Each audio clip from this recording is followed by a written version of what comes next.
신앙생활은 플러스 마이너스 그리고 곱하기 나누기 가감승제를 잘 해야 됩니다. 예수님께서 오늘 가나라는 지역에서 혼인 잔치를 베풀고 있는데요, 거기에 물로 포도주를 만드시는 기적 이야기가 나옵니다. 이 기적 이야기 속에 더하기 빼기 곱하기 나누기 인생의 가감승제가 들어 있습니다. 이 가감승제의 신학을 우리가 함께 살펴보고자 합니다. 우리 같이 한번 따라합시다. 믿음은 더하기다. 오늘 본문 말씀 요한복음 2장 1절 2절을 다시 한번 읽어봅니다. 시작. 사흘째 되던 날 갈릴리 가나에 혼례가 있어 예수의 어머니도 거기 계시고 예수와 그 제자들도 혼례 청함을 받았더니, 예수님이 혼례 청함을 받았다. 결혼 예식에 초청을 받으신 거예요. 예수님이 그 혼례에 청함을 받으시자 어떤 상황이 벌어졌겠습니까? 그렇게 꿈에 그리던 예수님이 결혼식장에 나타나신 거예요. 저도 이렇게 여러분들 자녀들 혹은 또 제가 아는 친구들 결혼 예식장에 가보면 반가운 얼굴들이 있잖아요. 그러면 혼매혼매 하면서 잘 있었냐, 오랜만에 만나자요. 이 경조사를 통해서 우리 한국교회는 아주 끈끈한 그런 만남들이 계속 이어지고 있어요. 경조사를 무시할 수가 없는 거죠. 그런데 예수님이 나타나신 거예요. 꿈에 그리던 예수님이, 와, 예수님, 예수님, 예수님 이렇게 반기지 않았겠습니까? 여러분, 예수님이 혼례에 청함을 받으셨다. 예수님이 오셨다. 다른 말로 하면은 우리 인생에 예수님이 더해지셨다. 예수님이 우리 인생에 더해지시니까 어떤 상황이 생기느냐? 그 결혼 예식장이 축제 분위기로 변하는 것입니다. 여러분, 우리의 삶도 이렇게 분위기들이 다 있어요. 결혼 예식장의 분위기처럼 축제 분위기가 있는가 하면 장례 예식장처럼 그렇게 어두운 분위기도 있고요. 또 병원 분위기처럼 우리가 신음하는 그런 분위기들도 있고, 또 감옥 분위기처럼 사방이 꽉 막힌 것 같은 그런 분위기도 있습니다. 우리의 삶 가운데 예수님을 초청하는 것입니다. 예수님이 혼례의 청함을 받으시니까 예수님이 더하기, 예수님이 더해지시니까 그 결혼 예식장이 축제 분위기로 탈바꿈을 했다. 그런 의미에서 여러분, 믿음은 더하기입니다. 예수님을 더하는 것, 이것이 믿음입니다. 우리들이 이 믿음 생활을 잘하기 위해서는 더하기를 잘해야 됩니다. 더하기는 예수님입니다. 예수님을 더함으로써 여러분들이 삶의 곳곳에서 그 예수님과 함께 믿음으로 이겨나가는 승리 생활 하실 수 있기를 주의 이름으로 축원합니다. 우리 같이 한번 따라합시다. 슬픔은 빼기다. 3절 말씀을 한번 읽어봅시다. 시작. 포도주가 떨어진지라 예수의 어머니가 예수에게 이르되 저들에게 포도주가 없다 하니, 포도주가 떨어졌다는 것, 갑자기 지금 문제가 생긴 거예요. 결혼식장 분위기는 축제 분위기가 되는데 거기서 가장 중요한 포도주가 떨어진 거예요. 빼기입니다. 인생에는 이렇게 빼기들이 우리들 앞에 다가옵니다. 여러 가지 어려움들, 그것들은 다 하나같이 우리의 기쁨을 앗아가는 빼기들입니다. 질병도 인생의 빼기입니다. 재정적인 어려움도 인생의 빼기입니다. 관계의 불편함도 인생의 빼기입니다. 신앙생활의 의심들도 우리 인생의 빼기입니다. 이렇게 우리는 빼기들을 경험할 수가 있습니다. 충분히 준비를 했고 신랑과 신부가 오직 결혼식장을 준비를 잘했겠어요? 당시 예수님 살아생전에는 결혼 예식에서 가장 중요한 것은 포도주였어요. 포도주가 키포인트였어요. 그런데 충분히 준비를 했을 텐데 포도주가 떨어진지라. 이렇게 낭패가 어디 있겠습니까? 우리도 충분히 인생을 준비를 합니다. 이렇게 하면 건강할 것이고, 이렇게 하면 재정적으로 어려움을 잘 타개 나갈 것이고, 이렇게 하면 자식들 잘 키울 수 있을 것이고, 이렇게 하면 애들 결혼도 시킬 수 있을 것이고, 이렇게 하면 우리 인생의 노후도 잘 헤쳐나갈 수 있을 것이고, 이렇게 하면 직장 생활도 우리들이 잘 버텨나갈 수 있을 것이고, 갖가지 준비들을 합니다. 철저히 준비합니다. 낭패를 보지 않도록. 그런데 우리 인생은 호락호락하지 않습니다. 때로는 폭풍들이 몰아칩니다. 빼기입니다. 때로는 나도 어쩔 수 없는 낭패를 경험합니다. 인생의 빼기입니다. 이런 빼기들이 우리 앞에 닥쳐올 수 있다는 거예요. 포도주가 모자라듯이, 포도주가 떨어지듯이 생각지도 못했던 인생의 빼기들이 올 수 있다는 거예요. 그런 인생의 빼기를 지금 경험하고 있는 분들이 있습니까? 여러 가지 삶의 문제들 속에서 지금 슬픔을 겪고 있는 이들이 있습니까? 빼기입니다. 이 빼기를 어떻게 할 것인가? 나름대로 세밀하고 철저하게 계획하고 준비했지만 예상과 달리 문제가 찾아올 때 우리는 어떻게 해야 될 것인가? 이 빼기를 어떻게 감당을 해야 될 것인가? 오늘 말씀을 보니까는 이 빼기가 오히려 예수님에게는 기회가 됐어요. 오늘 본문의 말씀은 예수님이 물로 포도주를 만드는 첫 번째 기적을 행하신 장소예요. 그런데 왜 예수님이 기적을 행하실 수 있었느냐? 이게 하나님의 섭리예요. 포도주가 떨어졌기 때문입니다. 만약에 포도주가 떨어지지 않았다면 사람들은 예수님을 찾지 않았을 것입니다. 예수님 없이도 결혼식장은 잘 마무리가 됐을 것입니다. 예수님이 왔다 간지도 모르는 사람들도 있었을 것입니다. 그런데 포도주가 떨어졌습니다. 신랑 신부는 이 낭패 속에서 어찌할 줄을 모릅니다. 하객들은 와서 포도주가 어디 있느냐 찾습니다. 그때 예수님이 기적을 베푸시는 것입니다. 가나 혼인 잔치의 이 기적의 역사, 이것은 빼기가 있었기 때문에 가능한 일이었습니다. 이것이 삶의 역전승입니다. 우리가 생각지도 못했던 일 속에서 주님은 우리에게 기적을 가지고 찾아오십니다. 이것이 우리가 생각하는 예수님의 기가 막힌 개입의 역사입니다. 오늘도 여러분들 생각하지 못한 인생의 장애물들, 인생의 문제거리들 앞에서 내가 어떻게 해야 될까? 어느 방향으로 나아가야 될까? 뭐를 어떻게 해야만 잘했다고 소문이 날까? 혹시 그런 고민들을 하고 계십니까? 인생의 이 빼기 앞에서 내가 어떻게 해야 될 것인가?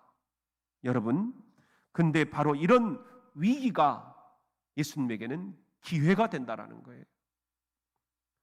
두려워하거나 낙심하거나 포기하지 말 일입니다. 하나님, 내가 지금 인생의 빼기를 경험하고 있습니다. 내 인생의 문제 앞에서 내가 어쩔 줄을 모르고 있습니다. 우리가 이렇게 기도해야 됩니다. 이렇게 기도할 때 우리가 찾는 예수님이 기적을 가지고 나타나십니다. 여러분, 놀라운 기적, 그것은 우리가 평이할 때 일어나지 않습니다. 잘 살고 있을 때 일어나지 않습니다. 풍부한 재정이 있을 때 왜 우리가 예수님을 찾겠습니까? 내가 건강할 때 왜 예수님을 찾겠습니까? 예수님을 찾는 때는 내 인생의 빼기입니다. 갈 바를 알지 못할 때입니다. 내가 전역했을 때입니다. 내가 은퇴했을 때입니다. 내가 퇴직했을 때입니다. 나는 이제 어디로 가야 됩니까? 내 인생의 노후를 어떻게 살아야 됩니까? 내가 이제 이직을 했을 때입니다. 내가 이곳에서 어떻게 적응을 해야 됩니까? 내가 이제 새로 교회를 만났을 때입니다. 내가 어떻게 적응을 해야 됩니까? 내 자녀들이 곤고해질 때입니다. 주님, 내 자녀들을 어떻게 키워야 됩니까? 어떻게 도와야 됩니까? 인생의 빼기 앞에서 우리가 기도할 때 그 빼기는 주님께는 기회가 된다는 것, 내 인생의 위기가 주님에게 위대한 기회가 된다는 것, 이것이 우리 신앙생활의 역발상입니다. 놀라운 변화입니다. 이 놀라운 기적을 맛볼 수 있는 것은 우리에게 빼기가 있기 때문이다. 그렇기 때문에 인생의 빼기는 결코 슬퍼할 일만은 아니다. 신앙생활도 하다 보면은 때로는 우리가 나락에 빠질 때가 있어요. 이것은 인생의 빼기입니다. 그런 때 우리가 할 것은 포기하는 게 아니라, 낙심하는 게 아니라 주님을 찾는 것이다. 주님을 찾으면 주님께서 오히려 이 빼기를 기적으로 바꿔주실 수 있다. 이 믿음 가지시고 슬픔을, 빼기를 여러분의 주님을 찾는 기회로 바꾸어 가실 수 있기를 주의 이름으로 축복합니다. 같이 한번 따라합시다. 소망은 곱하기다. 인생의 빼기로 슬픔이 있는 이 결혼 예식장, 포도주가 떨어진 이 빼기의 현장, 여기에 예수님이 곱하기 능력으로 다가오셨어요. 그러자 양적으로 질적으로 놀라운 변화가 생기는데요. 먼저 양적인 변화를 보세요. 6절 말씀입니다. 시작. 거기에 유대인의 정결 예식을 따라 두세 통 드는 돌 항아리 6이 놓였는지라. 돌 항아리가 몇 개라고요? 6개요. 특이한 것은 돌 항아리 하나에 두세 통이 들어간다. 그런데 영어 성경에 보면은 20갤론에서 30갤론이라고 나와 있어요. 그리고는 각주가 나와 있는데 about 75 내지 115리터에 해당된다. 이렇게 영어 성경에 주석이 붙어 있어요. 해설이 붙어 있어요. 그러면 115리터, 1리터짜리 생수병이 115개입니다. 엄청난 양입니다. 아무것도 없는 제로 상태, 빼기 상태였어요. 포도주가 다 떨어졌다. 그런데 예수님이 곱하기 손길을 불어넣으시자 115배, 예수님이 말씀하셨잖아요. 100배, 60배, 30배 열매 맺게 해주시겠다. 말씀하신 대로 지금 기적을 베풀어 주신 거예요. 질적인 변화도 보세요. 10절 말씀입니다. 시작. 말하되 사람마다 먼저 좋은 포도주를 내고 취한 후에 낮은 것을 내거늘 그대는 지금까지 좋은 포도주를 두었도다 하니라. 사람들이, 하객들이 하는 이야기예요. 이거 어디서 났냐? 포도주 다 떨어졌다고 했는데 어디서 이런 포도주가 났느냐? 그러면서 하는 이야기가 그대는 지금까지 좋은 포도주를 숨겨놓았구나. 영어 성경에 보면은 the best라고 돼요. 더라는 이 표현은 세상에 하나밖에 없는 것, 그런 뜻이잖아요. 베스트, 최상의 것이에요. 최상의 것인데 세상에 더 최상은 없는 거예요. 극상품 포도주를 이제서 내놓다니 신랑 신부에게 묻는 거예요. 이거 어디다가 숨겨놨냐? 아니 보통은 먼저 손님들한테, 하객들한테 좋은 포도주 내놓고 그리고는 떨어지면은 아이고야 이제 이것밖에 없습니다 하면서 차근차근 좀 못한 것들을 다 가지고 나오잖아요. 그런데 당신은 정반대구나. 이 좋은 포도주, 극상품 포도주를 어디다가 남겨놓고 있었느냐? 이렇게 지금 하객들이 질문을 하고 있는 거예요. 예수님이 변화시킨 기적의 포도주, 이것은 극상품, 더 베스트, 세상에서 최고, 하나밖에 없는 최상품 포도주였다라는 것입니다. 여러분, 예수님을 모셔드리면 예수님이 기적을 베푸시는데 그 기적은 곱하기 기적입니다. 100배, 60배, 30배 곱하기로 기적을 베푸시는 거예요. 이게 115리터 극상품 포도주를 내놓으신 거예요. 예수님표 포도주, 메이드 인 지저스. 우리는 예수님표 포도주를 갈구하고 있습니다. 이 질병 앞에서도 예수님표 포도주를 마시면 질병이 다 떠나가는 놀라운 기적의 역사가 곱하기로 일어날 줄 믿습니다. 재정적인 어려움을 겪고 있는 분들, 예수님을 모셔드리십시오. 그러면 예수님이 기적을 가지고 나타나시는데 곱하기 115배, 여러분이 먹고 남고 쓰고 남는 노후의 삶을 책임져 주십니다. 자녀들을 어떻게 키울 것인가, 사업을 어떻게 번창을 시킬 것인가, 직장 생활을 어떻게 해낼 것인가, 이 교회 어떻게 우리가 함께 일구고 가꾸어가며 아름다운 주님의 교회로 동행하며 살아갈 수 있을 것인가. 주님을 모셔드리는 것, 이것이 가장 좋은 방법이다. 왜냐하면 주님이 오시면 곱하기 115배 최상품 포도주를 우리에게 주시기 때문입니다.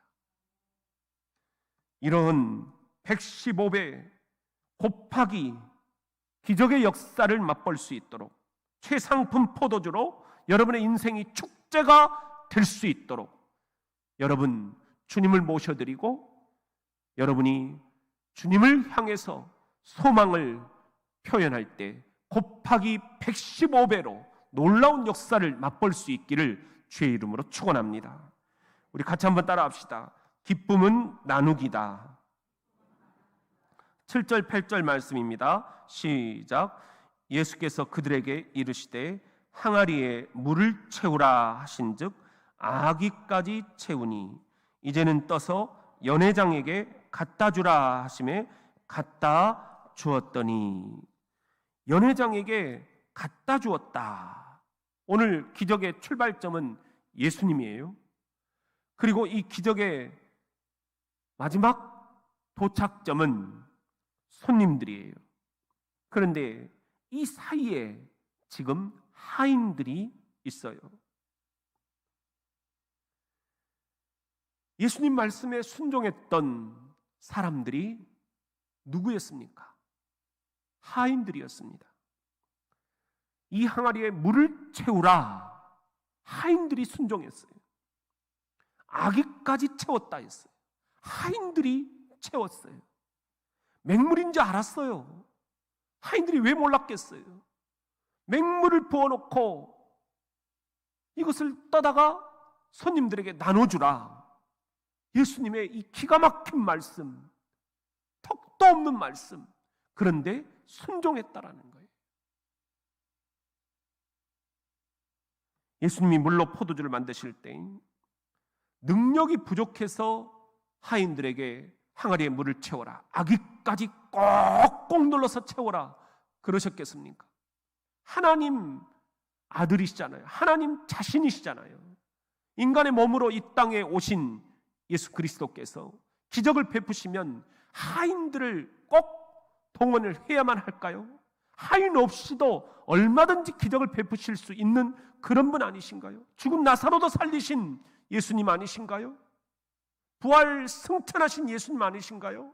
물로 포도주 만드는 것, 이런 기적을 왜 하인들의 손을 빌어서 하려고 하셨을까요? 그것은 이 기쁨을 나누는 것을 우리들에게 보여주려고 하시는 것 아니었을까요? 115리터 물을 기적을 통해서 포도주로 만드는데 하인들을 함께 동참을 시키셨습니다. 이 기쁨을 하인들이 직접 눈으로 목격하고 이 기쁨을 하객들에게 하인들이 나누어 줄 수 있도록 하신 것입니다. 무진장 떨렸을 것입니다. 맹물을 갖다 주라니 이게 말이나 되는가? 우리가 이러다가 맞아 죽는 건 아닌가? 하인들은 그럼에도 불구하고 예수님을 믿었습니다. 순종했습니다. 맹물이라도 나누겠다, 이 믿음으로 하객들에게 나누어 줄 때 물이 변하여 포도주가 되었다. 잔치에 참석한 사람들은 예수님이 만드신 최상품 포도주, 극상품 포도주를 나누어 마실 수 있게 되었습니다. 이 기쁨에 하객들, 이 기쁨에 하인들이 역할을 한 것입니다. 우리는 모두가 다 하인들입니다. 우리 인생의 주인은 주님이신 로드 예수 그리스도 한 분뿐이십니다. 그리고 우리는 주님의 종들입니다. 하인들입니다. 우리는 주님 없이는 살 수 없습니다. 주님께서 우리를 사용하십니다. 내가 다 할 수 있지만 내 일을 함께 하자. 이 기쁨을 함께 나누자. 이 기쁨을 나누는데 너희들이 필요하다. 주님이 그런 마음으로 저와 여러분을 이 결혼 예식 잔치에 함께 동원하신 것입니다. 기쁨을 나누라. 기쁨은 나누는 것입니다. 여러분, 이 기쁨을 온전히 나누면서 주님이 주신 이 기적을 함께 맛보고 함께 물이 변하여 포도주가 되는 이 놀라운 역사를 우리 사랑하는 성도들에게, 또 새가족들에게, 우리 자녀들에게, 부모님들에게, 지역사회에, 이 민족 위에, 온 세계 열방에 이 물로 포도주를 만드시는 하나님의 놀라운 역사를, 예수 그리스도의 115배 기적의 역사를 함께 여러분들이 동참하시고 여러분들이 주님과 그 기적을 거들어서 함께 나누어 가실 수 있기를 주님의 이름으로 축원합니다. 신앙생활은 가감승제를 잘 하는 것입니다. 가 더하기, 감 빼기, 승 곱하기, 제 나누기, 가감승제를 잘하는 것, 이것이 우리 신앙생활의 비법입니다. 믿음은 더하기를 잘하는 것입니다. 슬픔은 그때그때 빼기를 잘하는 것입니다. 소망은 그때그때 예수로 곱하기를 잘하는 것입니다. 기쁨은 그때그때 사람들과 나누기를 잘하는 것입니다. 그렇게 성숙한 가감승제의 신학을 깨닫고 더하기 빼기 곱하기 나누기, 그런 영성생활을 우리들이 잘 해나갈 수 있기를 예수님의 이름으로 담임 목사로서 여러분을 축복하고 또 축복합니다.